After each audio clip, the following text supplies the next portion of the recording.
முருகா வெற்றிவேல் முருகா. வேலுண்டு வினையில்லை, மயிலுண்டு பயமில்லை.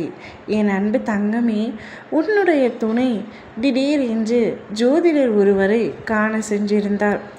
எதற்காக ஜோதிடரை காண சென்றார் என்று கேட்கின்றாயா? உன்னிடம் விவரமாக முழுவதையும் சொல்கின்றேன் கேள்.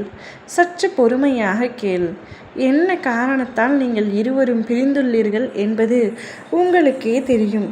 ஒருவர் மீது ஒருவர் உண்மையான அன்பையும் நேசத்தையும் வைத்தும் இந்த காலத்தின் கட்டாயத்தால் பிரிவு என்ற வார்த்தைக்குள் இப்பொழுது நீங்கள் இருக்கின்றீர்கள். இந்த வாழ்க்கை உங்களுக்கு மிகவும் வேதனையை அளிக்கின்றது. உனக்கு எவ்வளவு கஷ்டமோ அதே அளவிற்குத்தான் உன் துணைக்கும் கஷ்டமாக இருக்கின்றது.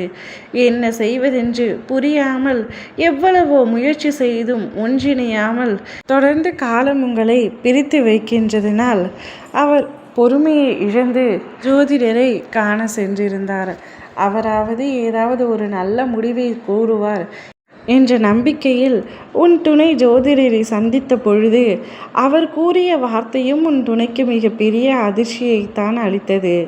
கூடிய விரைவில் ஒன்றாக இணைவீர்கள் என்று கூறினால் சந்தோஷமாக திரும்பியிருப்பார். ஆனால் உன் துணையோ அவர் எதிர்பார்க்காதவாறு பதிலை கூறியதனால் மிகப்பெரிய அதிர்ச்சியை அடைந்து சோகத்துடன் தான் வீட்டை திரும்பியுள்ளார்.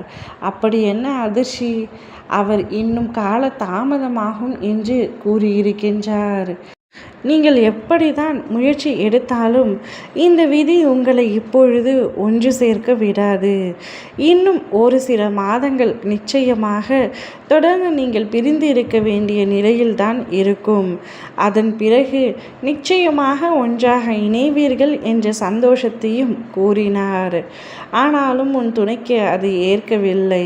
இன்னும் உன்னோடு சேர்ந்து வாழ இன்னும் எத்தனை மாதங்கள் தான் காத்திருக்க வேண்டும் என்ற வருத்தத்தில் இருக்கின்றார். அவர் உன் மீது உயிரையே வைத்திருக்கிறார் என்பது இப்பொழுதாவது உனக்கு புரிகின்றதா தங்கமே? எதற்காக இவ்வளவு பிரிவு, இவ்வளவு கஷ்டம், இவ்வளவு வேதனை என்று என்னிடம் கேட்டாய். ஆனால் என்ன செய்வது? இந்த விதியையும் சதியையும் வீழ்த்த முடியாது அல்லவா? ஆனால் அனைத்தையும் நான் கூடிய விரைவில் உன் வாழ்க்கையில் சரி செய்து காட்டுவேன். அவர் பிரிதலின் பொழுது நீ இருக்கும் மனவலி என்னால் நிச்சயமாக உணர முடிகின்றது.